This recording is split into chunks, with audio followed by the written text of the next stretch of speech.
Senator Wiener. Thank you, Madam Chair, and thank you, Senator, for your presentation today.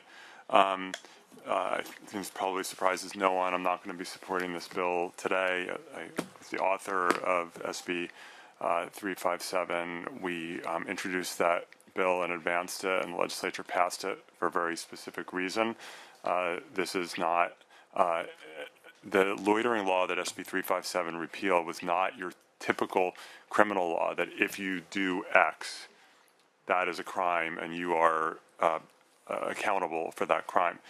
This is literally one of the more pernicious kinds of criminal laws that if you're simply standing around dressed in a certain way, your hair is in a certain way, your makeup's in a certain way, if an officer subjectively thinks that's someone who I think is engaging in sex work, they can arrest you.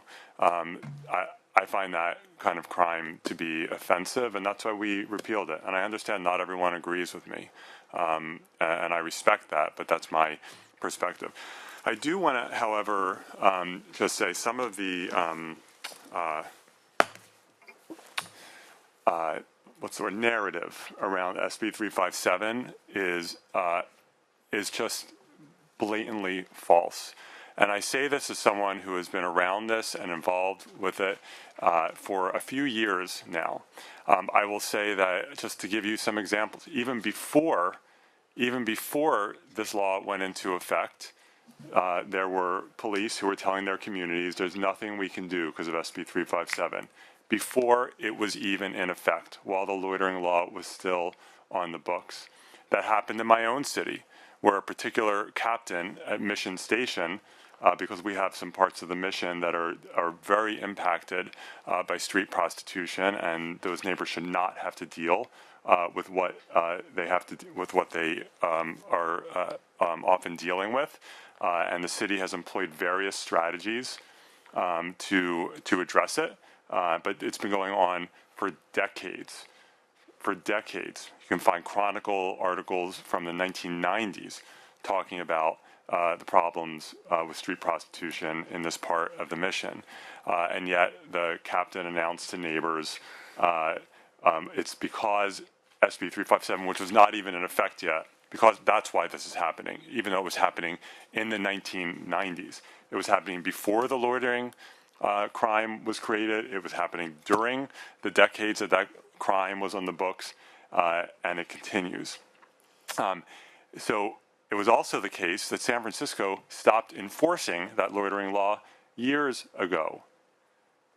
And yet you have police misleading, frankly, this one captain, members of the public, that this law that we stopped enforcing years ago, that its repeal of the law we didn't even enforce or utilize, that's why this is happening. It was made up. We also saw a particularly outrageous example in the city of San Diego. After SB 357 was in effect, so the loitering law was off the books, the city of San Diego and the county of San Diego, the DA, the state, federal, they did a big joint operation to address the despicable crime of human trafficking. They did a big operation. They arrested, I don't remember the exact number, it was like 40 or 50 traffickers they arrested. And they rescued, I believe, something like 15 or 20 young women who were being trafficked. They did all of that even though the loitering law had been repealed. They did a big celebratory press conference, as they should have, by arresting these human traffickers and rescuing these young women. And they celebrated this really important thing that they did. And then I can't remember, I think it was the police chief and maybe the DA too got up and said, by the way, SB 357 has handcuffed us and eliminated our ability to deal with human trafficking, as they were announcing the arrest of dozens of traffickers. So I understand there's a lot of politics around this issue, and we have a long-standing problem that has existed since the beginning of problem issue. Some people view it that way, some people don't. An issue that has been around from the beginning of the human species. And people get frustrated by that. And there are people who abuse other people and should be held accountable. And people who are trafficking other people should be harshly punished. And there's always this desire, let's find a scapegoat and let's blame the legislature. No, law enforcement has the tools that they need to arrest traffickers, to rescue trafficking victims, and to enforce the law. You don't need a vague loitering law that leads to absolutely arbitrary and discriminatory enforcement. So I don't support this bill. Thank you.